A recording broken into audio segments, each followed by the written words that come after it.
Hey guys, and welcome to the Alabama Saltwater Fishing Report presented by Angelo DiPaola, the Coastal Connection with eXp Realty, the first podcast to bring you the local inshore, offshore, and onshore fishing report, whether it's good, bad, or ugly. All right, guys, before we jump into the reports this week, we've got a really cool opportunity for you. We have partnered with AFCTO, and they are offering all of our listeners a free sun protection mask with any purchase of AFCTO products. They make a ton of great products for all types of anglers. All you have to do to get your coupon code is text FISHING to 314-665-1767. Again, just text the word fishing to 314-665-1767 to subscribe to our email list, and we'll send you the promo code via email. All right, guys, we have a great Alabama saltwater fishing report lined up for you this week. But first, let's take a few minutes to check out a few of this week's great sponsors. This week's Alabama saltwater fishing report is brought to you by Sportsman's Marine. Sportsman's Marine has an extensive tackle selection of anything that local anglers need for saltwater and freshwater fishing, as well as boating accessories. They have the largest selection of the slick lure in Mobile and Baldwin County. They have AFCTO, pelagic, and saltwater fanatics apparel along with other local brands. Go check out their Edgewater, Wellcraft, and Vexus lines of boats. They offer engine services with 5-star Yamaha and Mercury mechanics. Also, if you're looking for a street legal electric golf cart, go check out their Patric golf carts. Sportsman's Marine on Highway 98, and they also have a downtown location next to Mr. Jean's Beans in Fairhope, Alabama. And also brought to you by Bucks Island. They have new pontoon boats, bass boats, bow riders, and aluminum boats for sale. They provide boat service on all kinds of boats, even if they weren't purchased from Bucks. Visit them at 4500 Highway 77 in Southside, Alabama, or give them a call at 256-442-2588. All right, I am your host this week. Butch in his house is under the weather, and Captain Patric Garmeson is going to be your host, and I've got a co-host with me, Blakeley Ellis with CCA of Alabama. How you doing, Blakeley? I'm good, Patrick. How are you? Man, doing well. I always love to steal the show from Butch every once in a while, and kind of steal, get to push all the buttons and Yeah, and run it how we want to run it. Not that Butch does a bad job, but we always have fun stealing the show for a little while and taking the reins. yeah. What's going on? What's going on down in Orange Beach, Alabama, with the CCA? Man, we are trying to finish up the year strong. We've got our big online auction. Actually, it'll be Monday the 12th. It'll start, and then we're going to close it the next day on Tuesday. So I'm busy getting some year-end things lined up, getting that auction all set up and going. And by the time people are listening to this, they should be able to go bid on some items. And then other than that, man, really just trying to catch my breath. It's been quite the year for sure. Good. Well, give us a little rundown of what are some of the high points that y'all CCA of Alabama did this year. Man, let's see. I can tell you because I'm working on our year-end email, but from the research side of things, we got the last bit of the cobia tags deployed, and we've got some of that data back that we're going to be sharing. One of those fish was recaptured down off the Keys, off Key West, that we tagged, off Mobile Bay. Nice. Yeah. Yep. And it actually, we got, that was a dart tag that came back. The satellite tag data, we didn't get it until it washed up on a beach after the big hurricane. So at first we didn't have any of that data, but now we do have that. We got our bull red acoustic tags deployed. We did 20 of those, which is going to be nice to see some of that data come back on some of those bigger fish, because that's kind of one of those question marks that there's not a lot of solid information outside of where you can catch them and when you'd see them, but outside of some guesses and whatnot, they don't know a whole lot exactly of whether these fish are there all the time, or are they just going up for different reasons, or they going other places. And so that's going to be some interesting stuff. Let's see what else we've got. Heck, I'm looking at you. You were our top Tag Alabama tagger for 2021, and we had a nice little awards reception for you guys. And I'm looking forward to calculating those at the end of this year and seeing how far we've grown, because the tagging program has continued to go really strongly, and more fish are recaptured. The Star Tournament was a big success. We've got although we didn't have any of the anglers catch the winning fish, during the tournament this summer, it was still a big success. We had great participation. Looking forward to working with Yamaha Nautic Star again for 2023. Mr. Dwight, the winner of the Nautic Star that we drew from the random drawing from the registered participants, he's going to be coming down to collect his prize and sooner than later, and so that'll be a fun thing to let him pull away with that brand new 2022 Nautic Star boat. Let's see, what are some other good stuff? I'm trying to blank. I pulled down my whiteboard with all my big items that are going to be. That's all right. That's a lot. It's been a good year. Yeah, that's a lot of cool stuff. Well, I wanted to take you back to the tag that washed up on the beach. So that wasn't a dead fish that washed up, or that was actually the tag popped off and washed up onto the beach, kind of as you would try to script it to where it ends up being somewhere where somebody can find it, right? Yeah. So the satellite tag, it had already come off the fish, not on purpose. So whenever this cobia, we tagged it in last September, and it got recaptured and I think almost a year ago in December. And when the fish was caught off the Keys, it only had the dart tag left in it. It didn't have the satellite tag attached. Okay. So we were bummed. I mean, it was cool to get that data, but at the same time, it's like, man, that stinks. I wonder what happened, because those cobia are squirrely little suckers, and it's really hard to keep tags in them. So, so we were a little bit bummed out. It was nice to have that recapture report of getting that data, because we tagged it here on this date and it was recaptured here this date. And so, but after that storm, I can't remember if Crystal told me if it started pinging and we were able to get somebody to go towards that direction, or if it was purely somebody found it, called in the number, and we were able to get it that way. But either way, it's good. It's a good thing for sure, because it was that was quite the challenge, getting those satellite tags to stay in those cobia. Gotcha. Well, all this stuff is kind of being pioneered while we're doing it. So, we're learning as we go as to how we're doing things. And, the one thing, like with the dart tags themselves, or, we could have anchored discussions is the, or the tags that we're using now, are the anchors proper? Is that keeping them in there long enough? Are these tags being shed? There's so many variables out there as to why a tagged fish isn't being recaptured, several, 6-8 years down the way or whatever. But I enjoy, I really enjoy being a part of it. I love all the reports that I get back from Dylan every time we get a recaptured fish, and learning a little bit with each catch, because the irony is there's not a lot of like just straight line, like redfish are doing this or speckled trout are doing that. I mean, I've had speckled trout that have been recaptured 2 and 3 times over, and they ping pong all around the bay.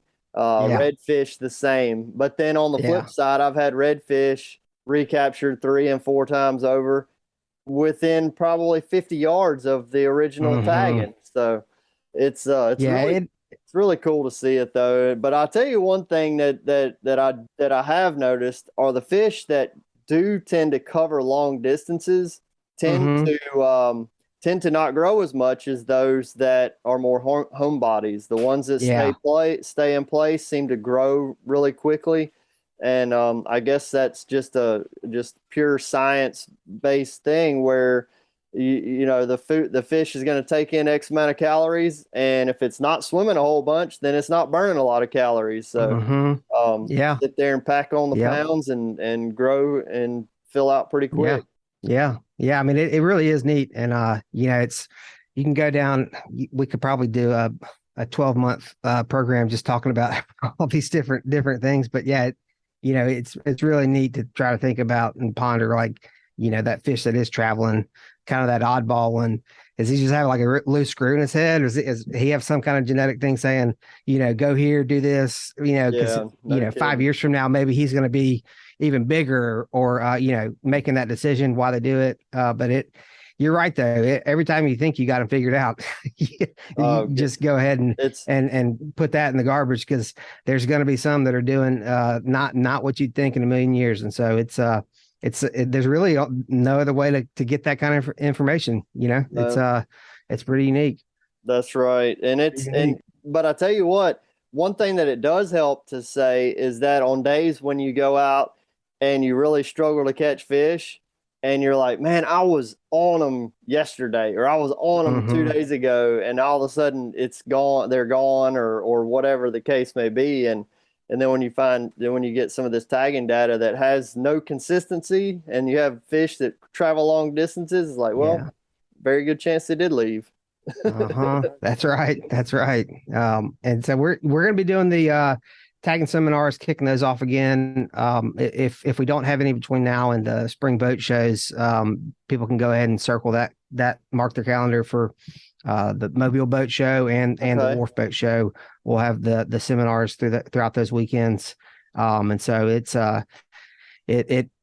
important to have those in-person seminars. We have learned that, comparing it to other programs similar to ours, with one of the major differences being these in-person seminars, it really is necessary. It's not a complex system or program to learn how to properly tag the fish, but it's either right or it's wrong. And it doesn't work. It's not a poorly tagged fish or an incorrectly tagged fish is actually a negative. It'd be better for that fish to have never been partially tagged, because it ends up showing up as a negative data point that it's never going to be recaptured. Yeah. And so it messes up your data. So that's right. So it's not, people like to gripe and groan about having to show up and do it in person, but usually even the ones that were griping about it afterwards walk away and say thank you, and because they thought they knew how to do it, but it didn't like you see on TV, or with the blue marlin and the just pulling out a stick and just jabbing one in there. That isn't how it works. So that's right. Yep. So we'll have those tagging seminars kicking off next year. But it's been really good. Been really good. Good, man. Well, appreciate what you do, and we'll talk more about the CCA throughout this show. But we've got a pretty good show lined up today. We've got some pretty serious heavy hitters on guys that really get technical in their game. So I'll be pretty excited to see how this show turns out, and see what we all learn from this show. All right, Blakeley, let's go get our first fishing report. This will be our kayak fishing report with Chris Vesche down there in Orange Beach, Alabama. What you got, Chris? Not a whole lot. How you guys been? Hey, man, doing well. Having to break out the summer clothes again. Yeah. Summer clothes and keep a foghorn in your pocket. Yeah. Yeah. Oh man, the fog this afternoon. I mean, middle of the day today here in Orange Beach, you had, a lot of fog banks rolling ashore. I'm out behind the store right now in t-shirts and a short, t-shirts and a shirt, and pretty comfortable.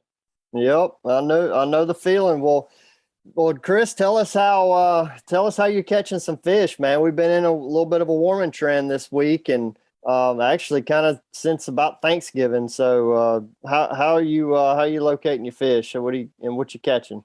There's a positive and a negative to having warm weather in December. Obviously the trout in particular haven't been as thick in the spots I would normally be finding them in. They've been kind of scattered outside of creek mouths, and really over like big, 5 to 6 feet, just flat, open areas. But I've been fishing. I've been pretty much, I've been in the kayak the last 3 days straight. Did a little bit of wade fishing one day last week, and just focusing on areas like that, mostly drop offs. And, I've been throwing jerk baits a lot, top waters a little bit. Top water bites been kind of slower, but doing really well on jerk baits and twitch baits, spending twitch baits. But caught some nice trout middle of the, last week.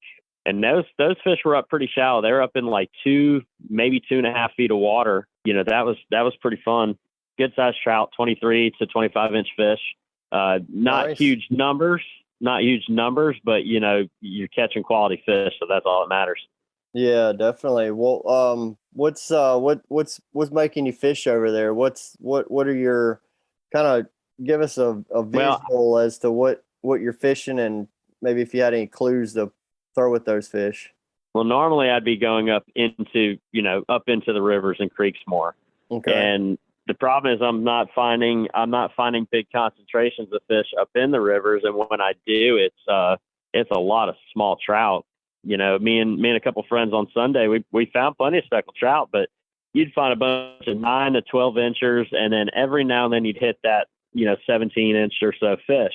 So most of the fish up in the creeks they're very small. So moving out into open water, and you could put a dot on just about any coastal river or creek right now and out in lower Alabama, you'll find some fish up in them, but all my better quality fish have been on the outsides of those areas. They've been in, like I say, on drop-offs in anywhere from 4 to 6 feet.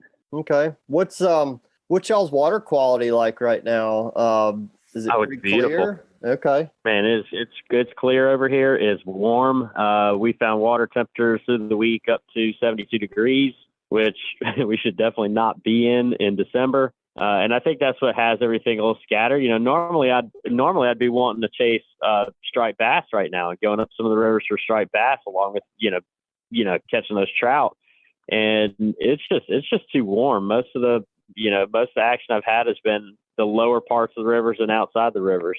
Okay. Hey, Chris, what are you throwing at this to catch those trout? Plastics or hard baits? No, like I said, I'm catching most of them on jerk baits. The Rapala Ripstop, a couple other baits, Berkeley Cutter. I'm not as picky on jerk baits for those creek trout. I don't feel like they're as picky about it. Now, if I'm really head hunting for big trout like I did one night last week, then I'm gonna be a little bit pickier about which bait I'm throwing. And like the Ozuri, what is it called? The 3D inshore. It's the 110. That's probably one of my favorite jerk baits to use for those big trout. And like I said, the action wasn't real crazy on them, but every fish I was catching was good quality fish. 23 to 25 inch. Very nice. Very nice. What about yeah. those bull reds showing up with any consistency, or is it still pretty random off the beaches? There's been quite a few bull red flurries. It's mostly been an afternoon bite, which, tickles some people because no need to get up early and go running out there. It's better to wait till midday after you've eaten lunch and then get on the boat. Plus the fog banks at that point have kind of subsided. Mornings just haven't been as productive on them. Later afternoon, you get that, I don't know if it's just the warmer surface temperatures or what, but that seems to be where everybody's finding the frenzies on them right off the beach. There was some really good action for about 3 days straight this weekend, right outside Perdido Pass to the west, like in front of the Four Seasons Pier and in that area. Sweet, good deal. Cool. Hey, Chris, on those bull reds, what are they? Are they feeding on big schools of pogies, or what type of bait fish are they feeding on? They've been on menhaden. Yeah, the pogies. Okay. That's pretty much all that they've been on. I've coming up on like big balls of the the rain minnows or glass minnows or blood minnows, whatever you call them. And the reds so far, like I've not found a bunch of redfish on them yet this year. All the reds have been on menhaden. Gotcha. So you can, if you're not seeing the fish actively feeding, you can probably at least start looking wherever you see some pelicans diving or something. Are they helping? Yeah, you're looking for birds. Pelicans can be misleading because of the fact that, they'll eat big baits and they'll eat tiny baits. So they'll be on the tiniest of, glass minnows and then also feed on the menhaden or big mullet. So anytime I see them circling or see them dive bomb, it's always worth a look. If I see terns, the little terns, I don't even waste my time running to them. Now, if I see gannets, the big black and white gannets, if I see them, they're going to point you to fish probably better than anything else because they only eat, they eat bigger prey types. If you see gannets diving there, there's a very good chance you're going to have bull reds or some other larger, game fish feeding there. Very good tip. Heck yeah. Cool. Being a bird nerd helps a lot with fishing open water and looking for them because some birds will just they'll disappoint you every single time. If you're trying to find Spanish mackerel or bonita, the little terns hitting those glass minnows, they might point you to some fish, but terns have never put me on any kind of larger game fish for the most part. It's always been either pelicans at times or the gannets for sure. I bet you that's going to be a hot search term after this on good Google Images. Gannets are big old, man. Gannets are big old birds too. They got the black and white, the wings on them, got that black edge on them. And they're a pretty decent sized bird, and they're a diving bird too. So when you see those things hit in the water, they'll go down, they'll dive quite a few feet to chase after their prey. Okay, I know exactly what bird you're talking about then. Yeah, that's a good tip, because see, I'm not afraid to check the pelicans and the bigger terns.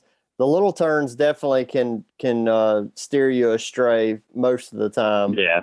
But I can find some hardtails under them.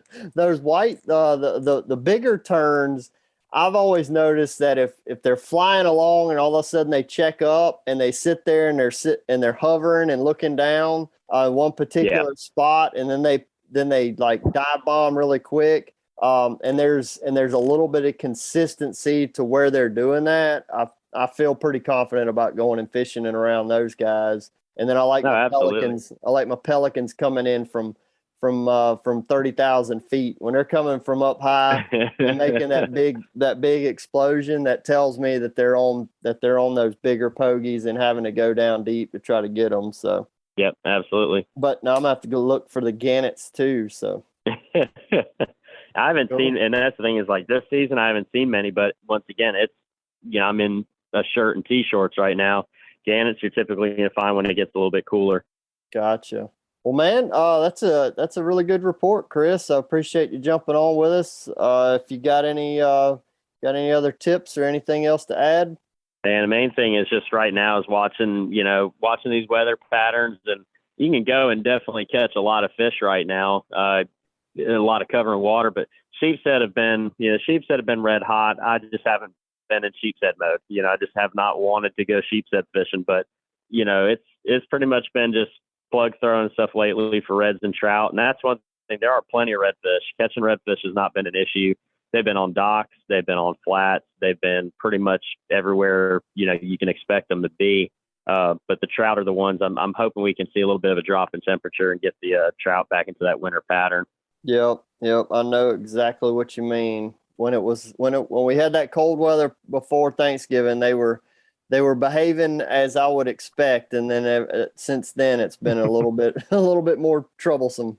No, absolutely. I mean, that's the thing too, is the trout were schooled up. There were some big reds that were up in the rivers, and then I caught a few stripers prior to that, and ever since this warm came back, it's slowed a lot of things down for sure.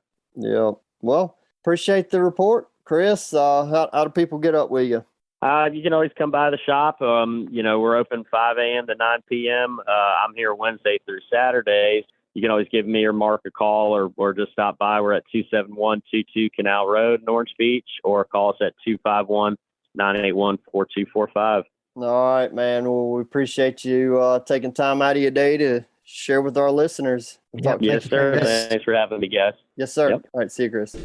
All right, guys, let's take a quick break. Check out a few of this week's great sponsors. This week's Fishing Report is brought to you by MB Ranch King hunting blinds and feeders are built to last right here in the USA. With durability and convenience in mind, MB Ranch King's maintenance-free blinds are constructed with high-grade steel and come in a variety of sizes to meet any hunter's needs. They offer high-quality, easy-to-use corn and protein feeders that can be filled with both feet on the ground. Call Kevin today for more info or a quote at 205-807-2937. MB Ranch King, built in the pursuit of perfection. And also brought to you by Test Calibration. If your diesel has low power or is consuming excessive amounts of fuel, these are common signs that your turbocharger may need to be rebuilt. Don't waste your money online with the cheapest options where you get no support after the sale. Test Calibration has been selling and servicing diesel, turbochargers, and fuel injection systems since 1976. No matter if you're running a diesel in your boat, tractor, or truck, Test Calibration can help you. Contact them at 800-822-0057 or visit them online at testcalibratindieselandturbo.com. All right, Blakeley, that was a good report, man. Chris is always on the big trout somehow, some way. He's always going to figure out how to get one to eat. And, he sounds very persistent when he's going after them. And, yeah. So yeah, he is. He don't underestimate his ability though to also be his tackle concierge service. If anybody out there needs Christmas gift ideas, or want to just tell your wife or girlfriend or parents, just send them down to Sam's and tell them to ask for Chris, and he'll whatever he picks, it's going to be good. So it's a pretty solid bet. That is a pretty good tip there, Blakeley. You might have saved that one for the end there for that tip. Well, man, we gotta let's move on to the inshore world, and we got our next contributor. So he has many nicknames, and I've been thinking about it. He probably needs this seasonal nickname of the Tidal River Titan, Bobby Aberscotto. What you got there, Bobby? The only thing I'll add to Blakeley's tip about Chris and his gift ideas, if you bring your wife, for your wife or your girlfriend, just don't bring them both at the same time. That's the main thing. Is you don't. That's pretty solid tip, Bobcat. That's the only fatal mistake. That's the only thing I got to add to that. Well, what you got on the fishing front? Well, you saw it today, man. And that's kind of feels like it's getting a little better. It's still not great, at least for me. Obviously the big talk for me, probably since the last time I've been on the podcast, is those slugs of rain we got, and that kind of slowed down the stuff that I was on, which was really, really good. I had a really good stretch of trips, from early November almost up to Thanksgiving till we got those rains, and it kind of shuffled some things around. And then the other thing is too, we went from having ice on the deck of the boat a few weeks ago to fishing in shorts today, so that kind of confuses everything. We had almost a 12-degree rise in temperature over the last few weeks, and so, with that, it got a little tougher. And then the last few days, it's, steadily gotten better. And one of the things that I've noticed in the last couple of days, particularly today, of course, we had the slick guys with us today, and we threw slicks all day, but we caught way more fish on slicks than I've been catching on popping corks with shrimp imitations under the cork.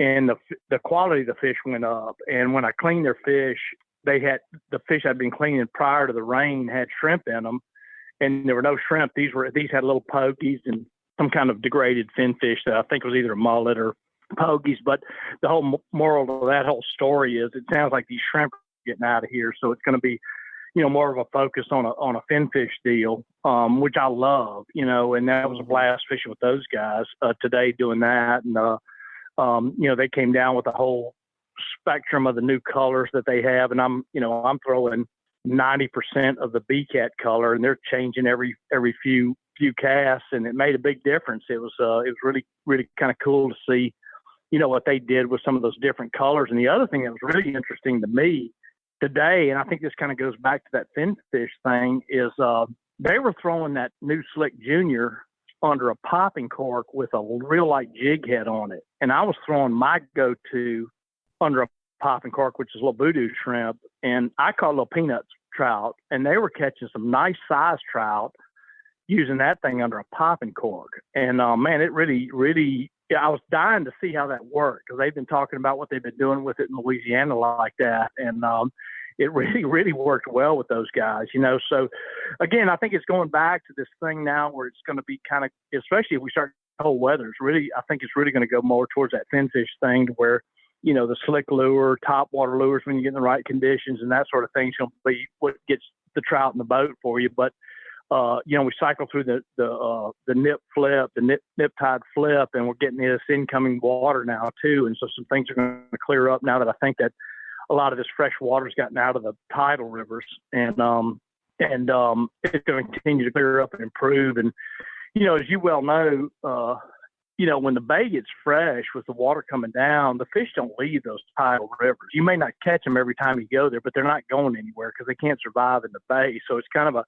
captive audience, all the way down the bay and down into the sound when it starts to get fresh, like it's going to continue to do out in the bay. Mm-hmm.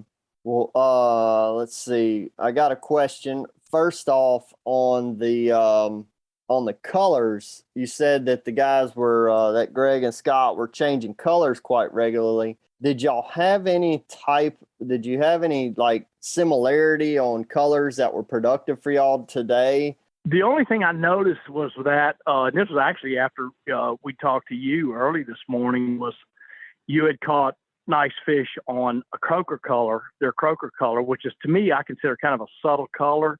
Mm-hmm. Now I've been throwing the B-cat for the last couple of days. And so, I mean, dude, I don't think it was 3 casts. As I jumped back down, reached in my tackle box for the croaker, I don't think 3 casts later, I caught 2 nice trout in a row, And so one of the things, and that I think is a product of the water clearing up, because I've been dealing with off-colored, stained, rain, runoff water and that sort of thing. And which I like the brighter color, which is, to me, is the brightest color, the B-cat. And or dirty eyes are the two, to me, are the brightest colors they have, versus going to like that more subtle color that you were throwing this morning. And that's what kind of got us headed in that direction. And that's a cool thing about that lure, is it's so easy to change it if you need to. It's not cutting off and retying and that sort of thing. So that was kind of a neat deal to be able to do that. But that was the one thing I noticed, is that when we got that the water had cleared up and went back more to that subtle color, in any of the areas where we got in what I call, clearer water. And then when that fog lifted and it got sunny, it was even more so that way. So that's what I saw happening. It's not like one particular color, but more of a shade of the color, like more of a subtle color like those. Yep. That's exactly what we found. We had some paddle tails, and we did some different things and I really was throwing a lot of chartreuse, and then the croaker color was more a little bit on the experimental side, and that was the first one that got bit. And then I was like, well, we better steer more towards that light color and get off the brightness of the chartreuse. And we went to the piment and caught a couple fish, and then and then also was throwing a paddle tail. The Slam Shady, and it's like a whitish silvery kind of color, wasn't really bright like a chartreuse. And that was like kind of where we lived on throwing soft plastics for trout today. Is like if it really was a real pronounced like bright in the water color, it didn't seem to get any action for us. And that goes to the point of like 2 days ago, I had those pretty much the spectrum of the colors, from the subtle colors like that to the bright B-cat. And Monday and Tuesday, it was way more towards the bright colors. And we didn't get a sniff on anything bright until you sent us that text. You rascal, you, of this big slob of a trout y'all caught. And they said he caught it on croaker. So immediately I put that on, and that did it. So if it sounds like I'm giving you credit for getting us in the right direction, I am. Thank you very much. I'll take any help I can get. When it gets tough, especially, I'll take it. Yeah. How about that fog though, man? Scott called me, and I think I could hear Scott talking, but I couldn't see y'all. And I was talking to him on the phone, but I could hear him, like I could hear his voice, not in the phone. And I had no idea. There was no sign of it. We couldn't see anything. We were just sitting there fishing. And I'll tell you, and I'll tell you this: when I was up on the trolling motor, obviously I'm not looking at the GPS, but I was on the trolling motor, and I was like, yeah, I want to get kind of more back towards this channel like this. And I literally, on the trolling motor, did a 360 and didn't even realize it. I went around. They said, where are we? I said, we're right back where I started. I said, not anywhere close to where I should be, So anyway, it was some soup. And you know what was weird? It just, it burned off. It looked like it was going to burn off, and then it fogged back up, and it's been like that the last few days, So and that's one of the things that I don't like running around in that. I can get around navigationally. I worry about other boats, and that's the big thing with those things is, not only I don't run fast enough to run into somebody, but I hate, kind of run it and then you get right up close to somebody that's fishing and you screw them up, So that's the other tricky part about doing that, moving around in that fog like that. And fortunately, the area that we started in, which was fairly close to where we met, is where we caught most of our fish. I didn't have to do a whole lot of running around. I kind of stayed in that one little area. Gotcha. Well, Bobby, you've seen this story play out many times of having warm spells in the winter. What are some tips kind of moving forward as we I don't think we've got much in the way of cold any time in the very near future. What are some tips for some of our listeners to try to hone in on catching a few more fish and not just beating their head against the wall trying to make the typical winter pattern happen? That's a great question, because I'll tell you this. What I was telling Greg and Scott today is if it's cold and getting cold and staying cold is easy. If it's hot, staying hot, it's easy. When it starts to do this thing, America, to me, is the toughest conditions that you could get. So the question you just asked, and for the listeners of the podcast, that's some great information. And what I would say is, let the fish tell you that, number one, they're not going to be wadded up. They're not going to be in these big, tight schools when it gets warm, especially when it's getting real cold and it warms back up. They're going to start spreading out. So, the big thing that I do when it starts to do this, because I know when it gets real cold, they're going to be relating to the deepest part of the system that they're in. But when it warms up, they're going to move out of that and spread out. And it sounds kind of basic, but what you have to do, usually what I do is I'll put the boat near the deep water and start casting around that deep water area, for example, a channel of the deepest area that I can get to, and let the fish kind of tell you where they want to be. And the other thing is you have to change your mindset a little bit. You're not going to go like you do during the winter, drifting the river channel, catching a fish every cast on a grub. It ain't going to happen when it starts to do this kind of stuff. So you got to change your mindset a little bit, knowing that you're going to turn it more into I call it the bass fishing mentality, where you're doing a lot of casts between fish. You're not going to sit there in one little spot with your power poles down and your anchor out and catch fish after fish after fish. It's just not going to be like that. So those are the two tips I'd give: is to stay near that deep water, start casting to the outsides of the channel, the insides of the channel, or the hole, or whatever it is that you're fishing, and let the fish kind of tell you where they want to be and how they want the bait presented. And like we just talked about earlier, the color that they want on, and make those adjustments, and understand the fact that you're going to have to make some casts to catch some fish. Absolutely. So in other words, it's be prepared for whatever you need that day, right? Have a lot of different colors, right. and have it, be prepared mentally to look for them and find them, and when you do, pick up on it. That's exactly right. Yeah. So what you want to do is like during the dead of winter, when I'm leaving the dock, every single rod's going to have a lead-headed jig on it. I know that's what's going to happen, but I'm leaving right now. Actually, I'm looking, as we're talking, I'm sitting here looking at the rods that I'm going to have tomorrow. And I got top waters, popping corks, slick lures, slick juniors, grubs. I get a little bit of everything on there, and that's the way I'm going to leave the dock. If it's the spring, if it's March, April, May, it's going to be, for me, it's going to be almost all popping corks. You know what I'm saying? Because I'm leaving the dock, I know what it's going to be like. But when it starts doing this kind of stuff, you better be ready for everything and anything. That is so true, Bobby. Whenever I was headed to the dock this morning, I was like, man, trying to go through my head as to what were some ideas for going and catching some fish. Because the trout fishing, Monday I had a pretty good morning. The numbers weren't really there, but we caught some nice fish. And so I was like, man, I'm going to go back and listen to what we were talking about this time last year. And Scott Kennedy gave the kayak report. And man, he said about what you're talking about, what you're like, as far as your rod setup, he's said he's leaving the dock with a kayak with like 4, 5, 6 rods on his kayak with a different lure on every single rod. And that was how he was, he'd make 6 or 8 casts with this lure and this lure and this lure. And then by the end of the day, he would catch a handful of fish, and they just about all came on different lures. So that's it. I mean, he nailed it, so that's, and that's what goes on when we get this crazy crap that's going on, like it's, it happens. And, we're joking about today, it's not just us confusing. I'm 2-3 weeks ago, I had ice on the deck of the boat. My truck's loaded up right now with a bunch of winter gear. Today I fished in shorts all day, and you know how it was. It got hot. Yeah. Yesterday and today it got hot out there. So if you don't think we're confused, the fish are really confused.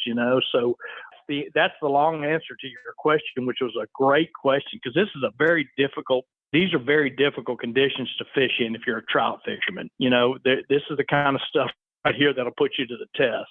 Yeah. Well, if you were to wipe trout off the radar, do you think you could hone in on a redfish bite during a period like this that could help ease the pain a little bit, or what do you think?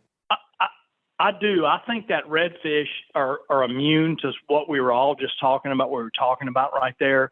I think that, you could go to the places that you like to catch redfish, even if it starts to get a little bit fresh, with trout, we have to kind of deal with that. But with redfish, I don't think it's not nearly to the extent that trout are. And, I would get like if somebody said, this trout fish is too tough or sounds too challenging or something, any of the creeks down at the lower end of the bay, even on the eastern shore for sure, any of those kind of places right now, especially with these low water events that we're dealing right now, that pulls all those redfish out of the marsh systems. And you could get, it's a great thing to do. Now, with those things, if you can get, I love catching redfish on artificial bait, but if you really want to get them going good, if you can get your hands on live bait or some good fresh dead bait, at least to get started, with these, the low water like we saw today, and it's going to be like that the rest of the week. And those redfish get piled up in some of those little small creeks and bayous and stuff like that with some fresh dead bait or live bait. It can get really a lot of fun, and they don't care. They don't care about the water temperature. They don't care about, salinity nearly to the extent of trout. And you can really have a lot of fun with doing that, so you just got to learn how to get into some of those places. But when you get in there, I mean, like I said, it can get really nuts, versus when you get high water events, those redfish get so far back in those marsh systems, you can't get to them, but right now they're so pulled out of the marsh, you can go in and, have sometimes tripled it. Now, a lot of them are little bitty redfish, but, there's some good ones mixed in with them. So, yeah, something like that is just, is a really good thing to do. Or like you said, other species too, where you can get out and catch, white trout. There's some white trout at the structure at the mouth of the bay. Certainly sheephead too. I'm just talking to the state record holder of sheephead in the state of Alabama, telling him where to go catch sheephead. But so there's a lot of other opportunities, other than trout, that you can do if you don't want to, fight the things that we're going through right now. Gotcha. Well, I appreciate it, Bobby. How do people need to, how do they get in touch with you? There we go. That's the question I'm looking for. That was easy for you to say. A-Team Fishing is our website. A-Team, all one word, A-Team, like the old Mr. T show, fishing.com. And it's got our phone number and our contact us tab. You can just fill out the little form there and shoot it to us. And Miss Kim will get back to you and reply to your request and get you fixed up. Awesome. And I got to tell you, not only am I impressed that you got us on the right color today, I'm impressed that you actually can fill Butch's shoes and run this thing the way you're doing. You're doing a great job, man. I'm really impressed. You're not just a pretty face that can catch fish. Oh, man, Bobby, you're making me blush. Well, I don't know about the pretty face. I don't know about the pretty face part, but. Yeah, that's why I named it ugly. Yeah. All right, guys. Well, thanks for having me on. See you, Bobby. All right. See you, Bobby. You guys take a quick break and check out a few of this week's sponsors. This week's Fishing Report is brought to you by Hilton's Real-Time Navigator. The days of heading out and blindly looking for good fishing areas are pretty much over. Don't waste time and money on fuel searching for fish. You need the most recent, highest resolution images to not only know where to go, but where not to go. The knowledge provided by today's technology is critical when planning an offshore fishing trip. Make the choice that professional captains all over the Gulf make and choose Hilton's Real-Time Navigator. The easy-to-use interface and excellent customer service will have you on the fish every time you go. Check them out at hiltonsoffshore.com. And also brought to you by Fish Bites. For more than 20 years, anglers everywhere have come to know one thing that nothing says no to: Fish Bites. We are the Fish Bites Nation, and this is your invitation. So grab some Fish Bites and get busy casting, because you can't join the nation without doing the catching. Ask for Fish Bites or Fight Club Lures or visit fishbites.com. All right, Blakeley. We always love hearing from the legend Bobby AFCTO and getting that inshore fix. But we got our next contributor. Man, I was checking out Facebook and I saw some really like fine offshore species in these in this guy's pictures in Facebook. You're not kidding, man. Yeah, they stuck out like a beautiful sore thumb. that big triggerfish and grouper and stuff like that. It's like, wait, when was this? Yeah, and he did it in the bay boat. So I want to bring on Captain Collier. to talk to us a little bit about what he caught, how he caught them, but also talk a little bit about, just going out there and executing a good, safe, and fun offshore trip out of a bay boat. What's up, Captain Collier? How you doing, buddy? I'm good. How about y'all? Man, we good on this end, that's for sure. Got a fishing day behind me and a cold beer in my hand, talking fishing with my buddies. So Man, it's hard to beat it. Sounds like a great time. Hopefully you do better than we did yesterday. Well, every dog has its day. Give us a rundown on your recent offshore expedition and tell us what you got. How'd you get them? 10-4, I could definitely do that. So, I run a 22-foot Sea Hunt. It's a bay boat. It holds 55 gallons of gas. It drafts 13, 14 inches of water, depending on the load. And I decided to make a little fun trip offshore. We had some nice, calm seas, good weather. And that's one thing that you have to really keep in mind whenever you take a smaller boat that's not meant to go 50, 60 miles offshore out in, is to just be prepared for the trip. A couple of days before, watch the weather, watch the wind. If I see any kind of spikes on all my wind finder apps in wind or gusts or anything below 5-6 miles an hour, I usually don't have a problem making a run out there. But that's the main thing. Make sure you got all your life jacket gear, your EPIRB. I carry a Garmin inReach so I can contact anybody if I have to, if I don't have signal. That's and I also have a AFCTO membership. The Garmin that you're talking about, that's a satellite phone, or where you can text from or something? Yeah, it's a little satellite thing. You can't actually make a phone call, but you can make text, and it'll go through, and whoever you text can reply back to you, even if you don't have signal. You just pay a monthly subscription, depending on how many texts you want to send a month, and that's a must-have for at least for me, I feel like. All right. And then also I mentioned the EPIRB. That's an emergency satellite beacon. So if it gets submerged underwater, if the boat happens to take water, or if you activate it, it'll send off a beacon and send it off to the Coast Guard, and they'll be flying and come get you. So those are must-haves for any offshore trip, really, not just a bay boat. Yeah, gotcha. And secondly, radar. This time of the month, I definitely would not have made the trip we did if I didn't have radar, because we had about a 50-yard visibility running out, at least till we got about 15 or 20 miles offshore. And it's a pretty scary feeling. We left the east end of Dauphin Island, Billy Goat Hole. We ran to the channel. I like to run the channel, especially if there's no visibility or very little. And we got out to the anchored ships out there about 8 or 9 miles. And I knew the ship was there. We were going to stop there and catch bait. And so we pulled up on the ship. And even with me knowing it's there and just easing up to it, it just kind of pops up out of nowhere in this fog. That's a really scary, eerie feeling. I could not imagine running 30, 35 miles an hour without having a radar. Yeah. Yeah, definitely. Well, you say you're running the channel. Do you if I'm in a limited visibility, I'm running the channel, I'll typically run like almost can to can or pole to pole, or are you running down the middle? What's your strategy there? Yeah, you can do both. With, I guess, if you didn't have radar, what you do is probably more applicable. But since I have radar, I typically just run down the middle of the ship channel, and that's the channel that I was mentioning.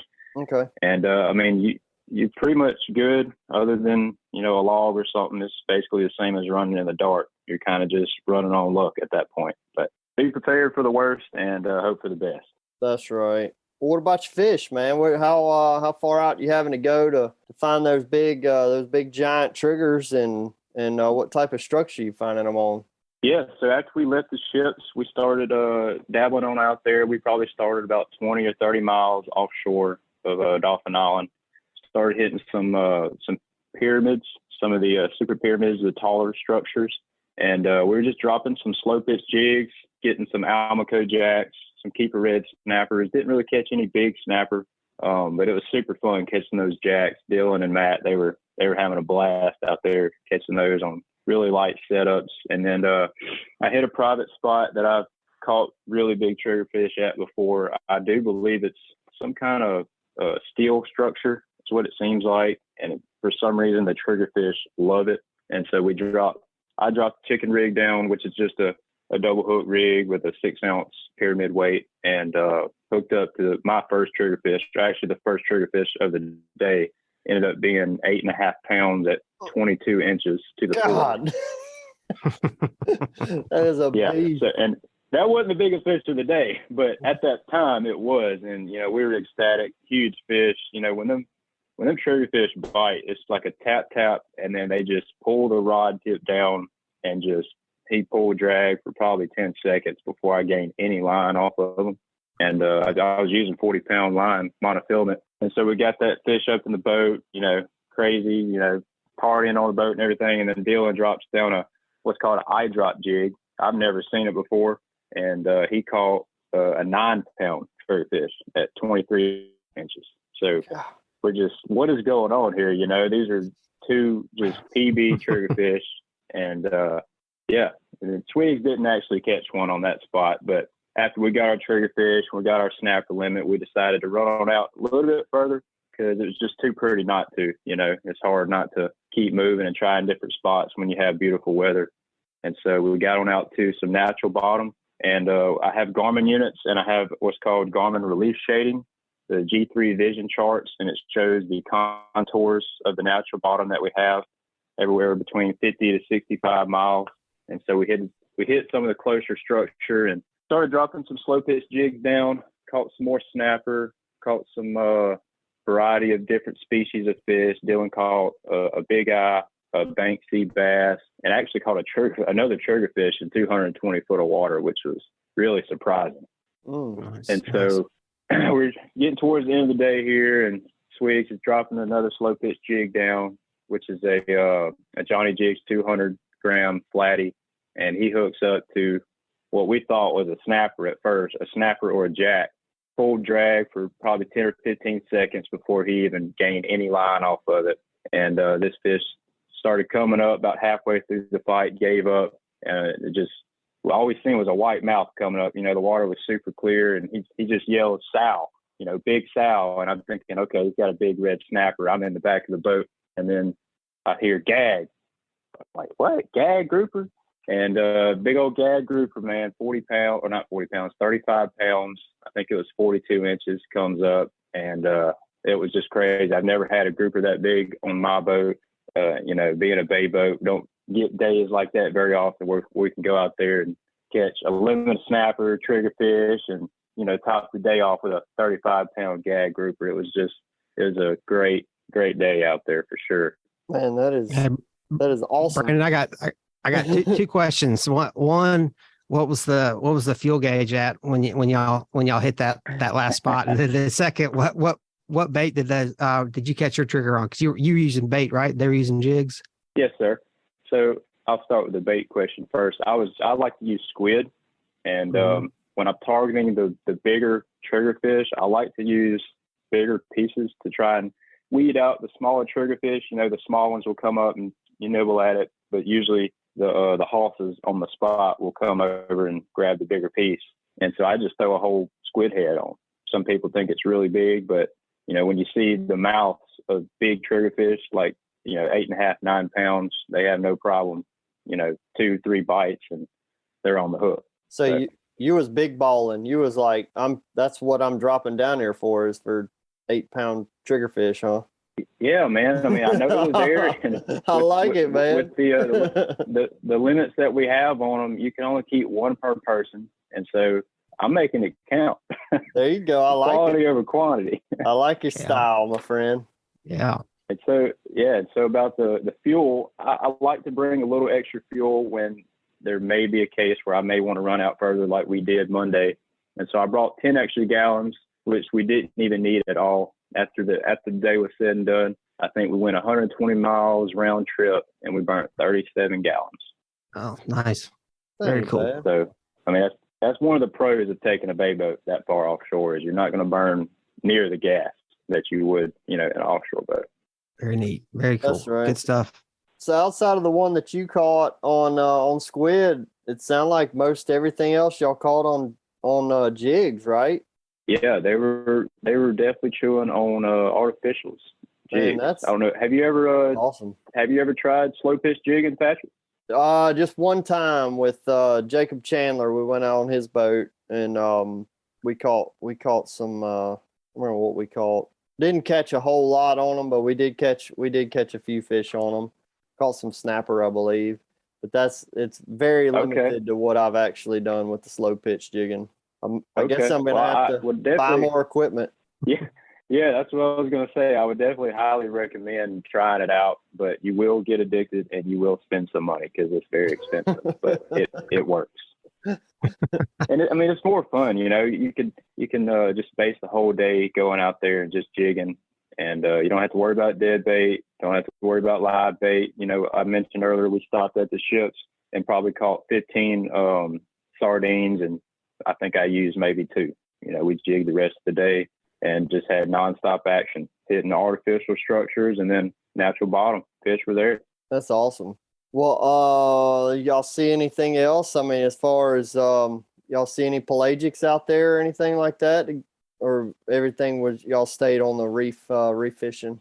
Yeah, we pretty much stayed around the reef zone, the artificial reef zone. We didn't really see any kind of action at all on top of the water. Usually you see bonita jumping and Spanish or kings or something, but we didn't really see much anything happen on top. Now, my buddy Tanner Dees, he went out the day before, and they were probably 65 miles offshore, and they had a billfish bust out of the water after some blackfin tuna, and that killed him because they tried for like an hour and a half trying to catch that fish, and they just couldn't get the bites.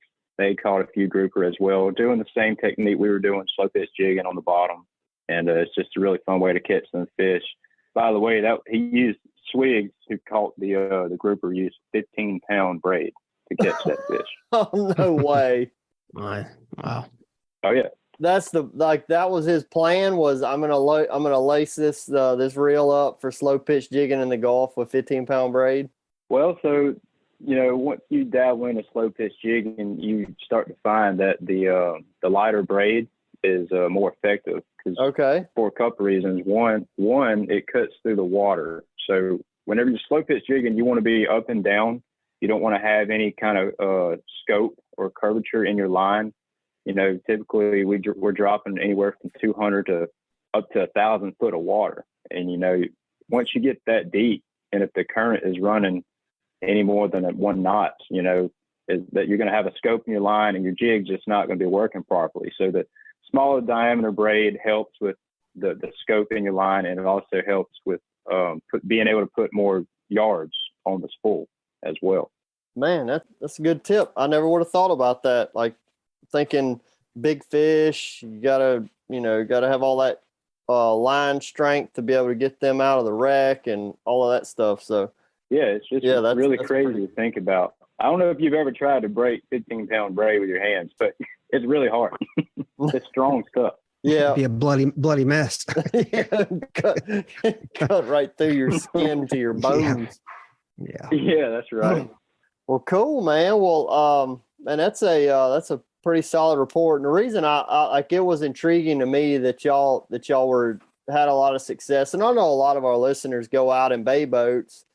A lot of times they're just kind of stomping around out there about 7, 8, 9 miles, just to catch a few snapper during season, and then they come back in. But when I saw the diversity that y'all had, and it's like, man, people with bay boats that aren't exploring some of this other stuff is I thought it was a very timely to be able to talk about this. And the slow pitch jigging is something that a lot of people have been talking about, and certainly it sounds like a lot of people are starting to add it to their arsenal.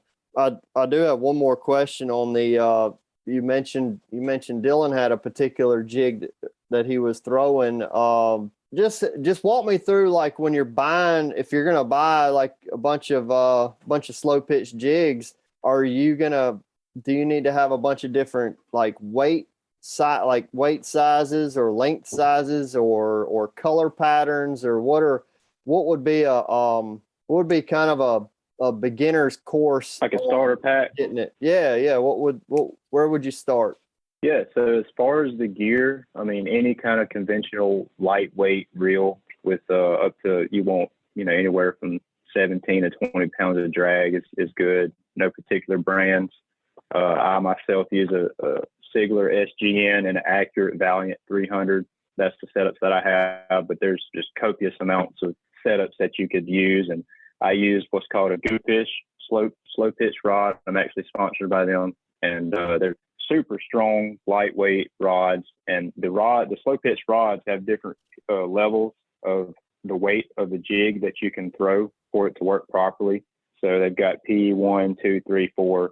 For our area, I think a P2 to P3 would probably work just fine. And you're probably looking at anywhere between $300 to $400 for a decent slow pitch starter setup. And as far as the jigs, I like using Johnny jigs as well as Jig Pro jigs. You're looking at anywhere between $12 to $15 per jig, depending on how heavy they are. And they go by grams. So the rule of thumb for that is 1 gram per 1 foot of water. So if you're fishing in 150 foot of water, you can get away with 120 to 150 gram jig. And that's all dependent on the current and conditions, how rough it is, how fast you're moving. But the lighter that you can get away with the jig, the better, because it's going to look more natural in the water. And then they also have different variants of the flutter styles of the jigs. I mentioned Swigs was using a flatty, and they also have just like butterfly jigs, different shaped jigs, some that's concave. And all that is changing the action of how it works in the water. Different colors, some of them glow, and you can also put assist hooks on the top and bottom of some of them as well. So it's all personal preference and what works, but it's well worth it, and it's effective and super fun. Cool. All right, Brendan, we'll tell folks how they can find you on the interweb and see if they need to book a trip with you or see some of your content. Yeah, if y'all would like to see some of the content, this video will probably be posted this upcoming Sunday on my YouTube channel, capt.collier, Captain Collier. You can also find me on Instagram, Facebook, TikTok, and also run charters as well, mainly inshore charters for Sheepshead. You can also find me on the Fishing Chaos app at Captain Collier's Charters. Awesome, dude. Well, we appreciate your time, and thanks for the report, man. Keep whacking them. Good stuff. Yeah, I appreciate it. We'll talk with y'all later, guys. All right. Alrighty. See you, bud. All right, guys, that wraps up another great segment. You'll take a quick minute and check out a few of this week's great sponsors. That segment was brought to you by National Land Realty. If you're in the market to sell your land, check out the fastest growing, most innovative land brokerage in the country. With the largest online presence in the industry, bottom line is that when you market your land through National Land Realty, the right buyers will know your land is for sale. Contact your local national land agent at nationalland.com. And also brought to you by Killer Dock. As anglers, we put a lot of time, money, and passion into fishing, but most of us do not have a fish cleaning station that we are proud of. Many of us are suffering from dock dysfunction. A rod and table with rusty metal, this is just no good. But the dock enhancement that we've all been waiting for is finally here. Killer Dock uses marine-grade aluminum to make fabulous fish cleaning tables and stunning canopies that will keep us out of the sun. Killer Dock combines durability, function, and design to uniquely upgrade your entire dock experience. Visit killerdock.com to see more. All right, Blakeley, that was pretty good stuff from Captain Collier there, man. They going out there in the bay boat, burn a lot of fuel. Right. Didn't spend a dime on bait, it sounded, other than maybe a couple dollars on the squid that he needed for his 8-pound trigger fish. And and then kept it simple on slow pitch jigging the rest of the day, man. That's pretty cool report. No doubt. Looks like a awesome day. Sure, they had a blast.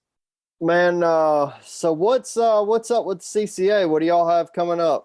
So we've got our last auction of the year. So we had our in-person events this year, so that took away. We didn't do as many online style auctions, but we've got our last one of the year. We've done it each year since 2020, called the Last Cast, and then this is great for Christmas gifts. It's great for just wanting to get something for yourself. We have a lot of guided trips. So I know we've got the guided tarpon trip with Hayden Olds will be in this auction. We've got Sam Glass, Flyway Charters, does a good job on fly fishing or sight fishing for fish up in the Delta.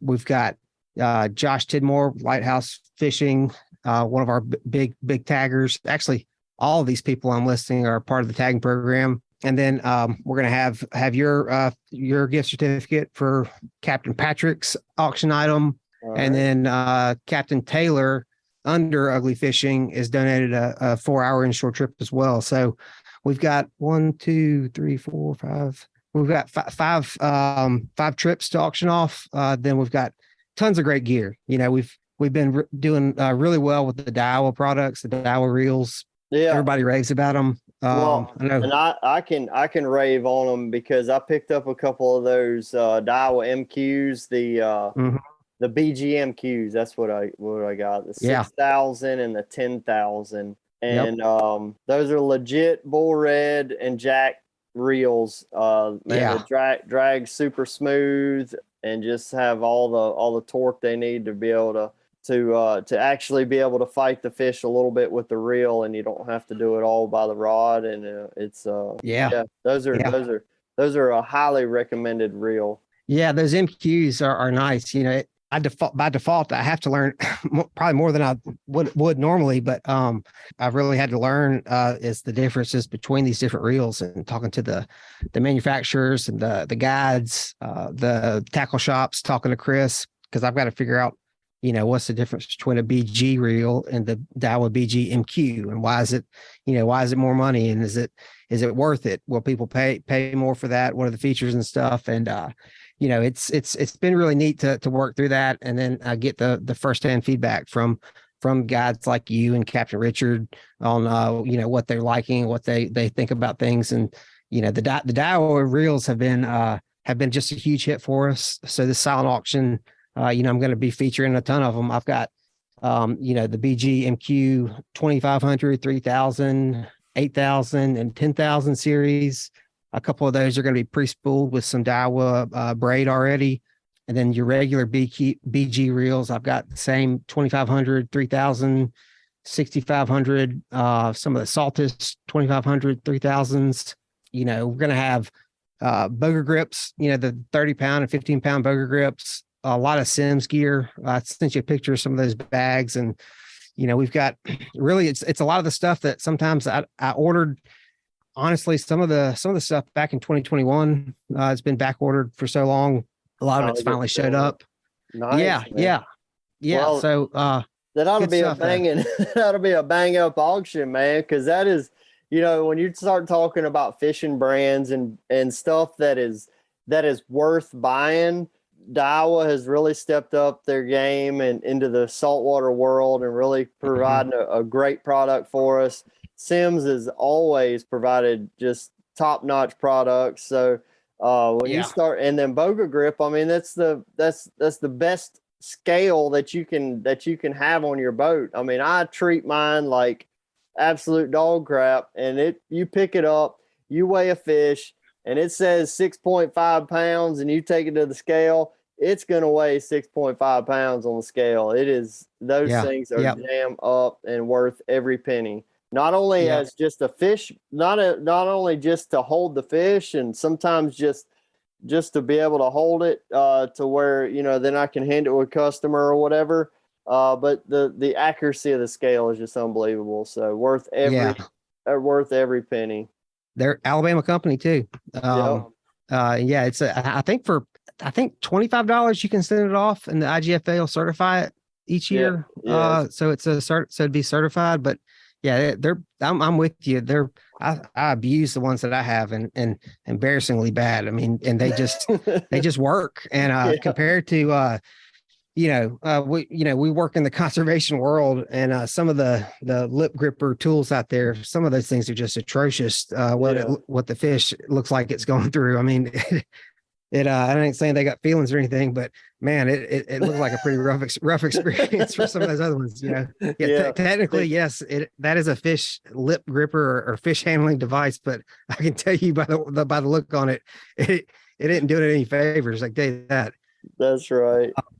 But yeah, so it's really fun to be able to kind of wrap up the year, do some Christmas shopping, we're gonna ship out everything. Any purchase over $50, we're gonna send it out UPS. So we've got this thing scheduled so that there's plenty of time to get it in time for Christmas. We're gonna start it on Monday, the 12th at 6:00 p.m. and we're gonna close it the next night, Tuesday night, the 13th. We're gonna close the auction at 8:00. And so if you get our auction text, you'll probably get one, but make sure if you don't, you go to our website, check us on Facebook, but you can also text last cast 22 to the number 76278, and it should bounce a link back to you. And so we have people participating in these auctions all over the Southeast. I don't like shipping the rods.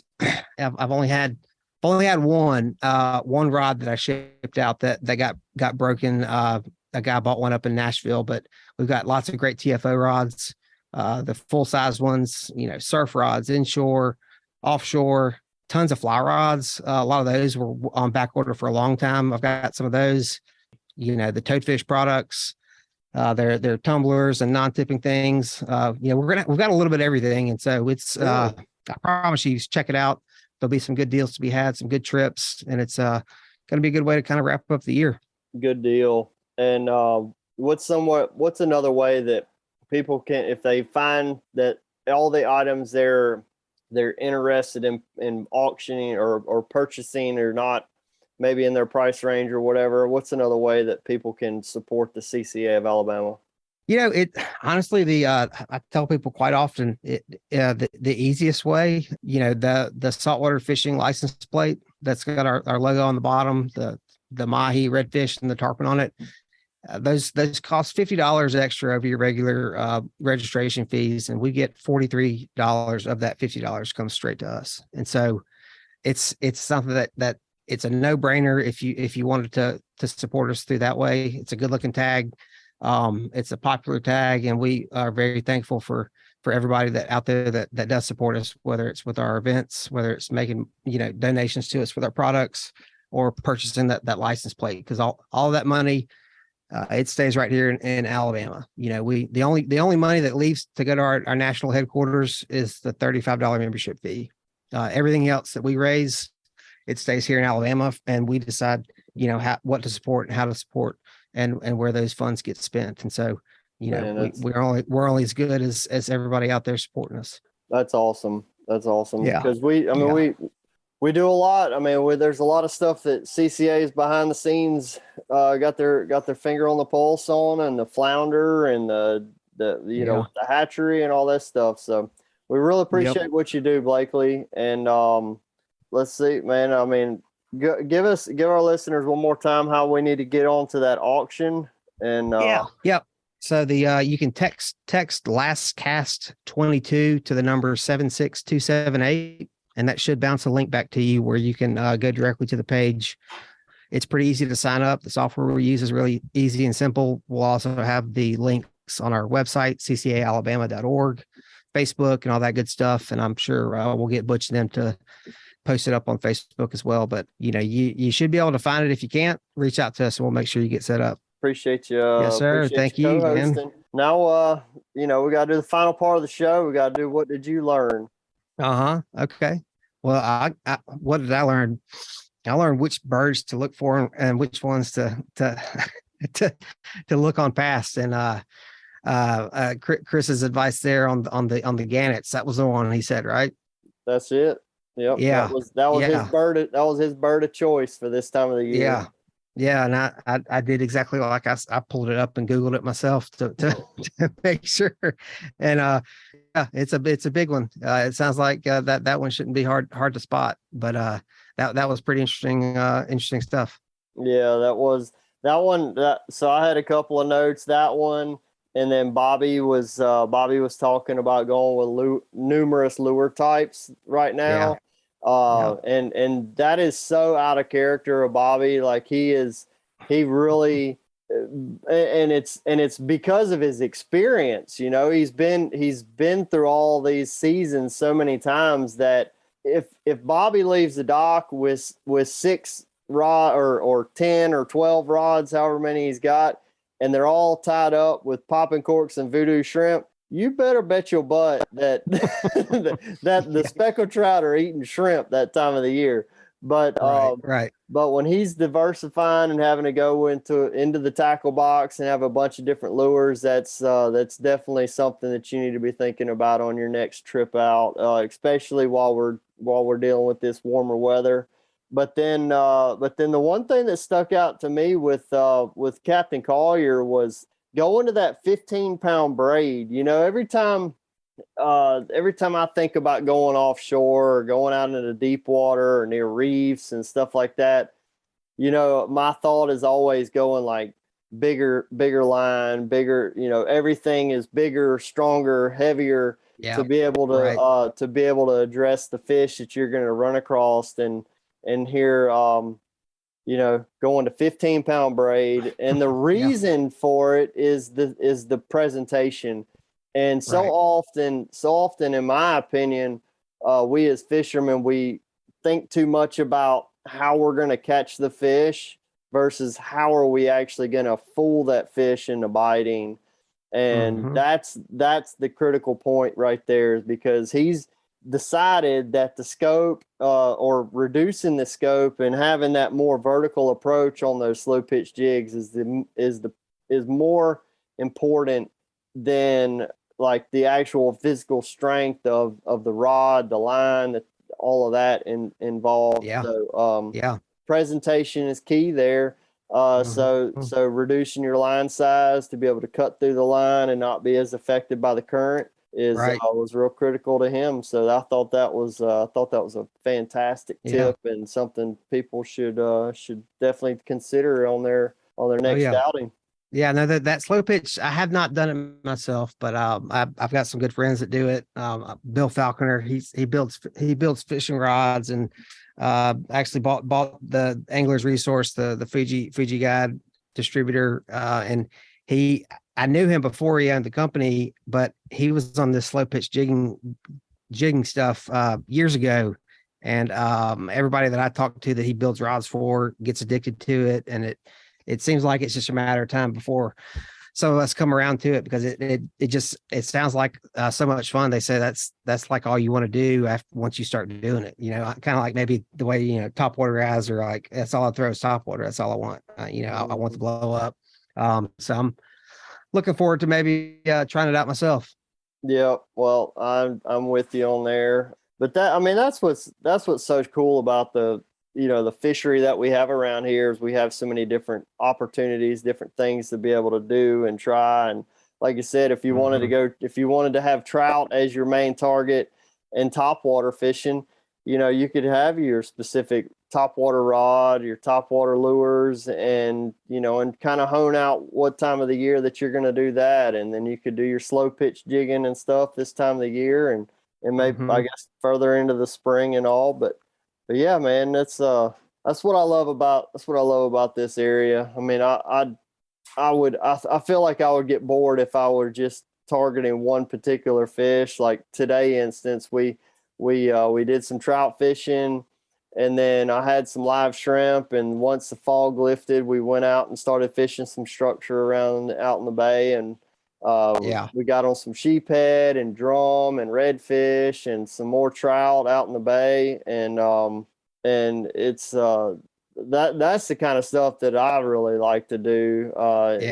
That's why I was kind of prying at Bobby about trying to figure out more about the you know, hey, if you're going out trout fishing and it's just not coming together, you know, what's something else you want to do? And the red fishing, like he said, it sounded like red fishing could be a really good option for you. And the sheephead is for sure. But I can tell you one thing in particular, since it's gotten warmer, if you have some deeper areas that you target sheephead this time of the year, it's quite possible that they're not going to be very productive, that you're going to have to move a little shallower. So a lot of our fish that we've been catching here just in the last couple of weeks, since it's gotten warmer, is they've actually been shallower, like in 3, 4 to 6 feet of water or so. So be a tip for our listeners. Couple weeks ago, I was fishing the dock light over on Ono and Old River, it was about a week or two before Thanksgiving, and just wasn't expecting to catch anything. Most of the fish had moved on, and trying out the new little slick, and caught within about an hour. I caught one slot speck and got a tag in it. Then caught a little gag grouper, and then I caught a flounder all within an hour on the same lure. That's cool. I was actually I was texting Dylan that I just caught that grouper, and when I put the phone down and picked it up, that flounder was on it. So it was I joked and called it, I think I said the Old River November inshore slam, a gag grouper, a flounder, and a trout. Oh man, that's too cool. That's too cool. Yeah. But yeah, we do have a very diverse and rich resource here in coastal Alabama that I hope everybody can go out there and take advantage of it, but don't get too frustrated right now if it's not coming together for you.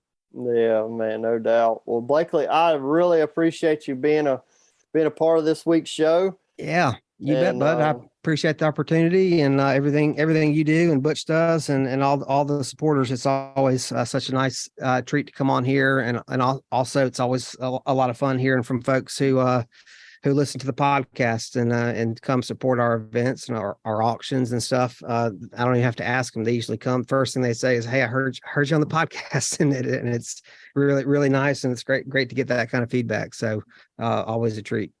Good deal, man. Well, appreciate you and appreciate the listeners for tuning in, and y'all keep whacking them. All right, folks, that's going to wrap it up this week. You guys, please make sure and subscribe, rate, and review wherever you listen to podcasts. And don't forget to text the word fishing to 314-665-1767 to get that free AFCTO sun protection mask promo code, and also to be added to our email list, and we'll send you the new show each week.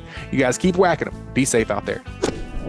This week's Alabama Saltwater Fishing Report brought to you by me, Angelo DiPaola, The Coastal Connection. Find us online at thecoastalconnection.com. And also brought to you by the East Tennessee Fishing Show and Expo. The East Tennessee Fishing Show and Expo is back January 26th through the 29th at the Knoxville Expo Center on Clinton Highway. $12 for adults, $8 for kids, 5 and under are free. Tickets are available online or at the door.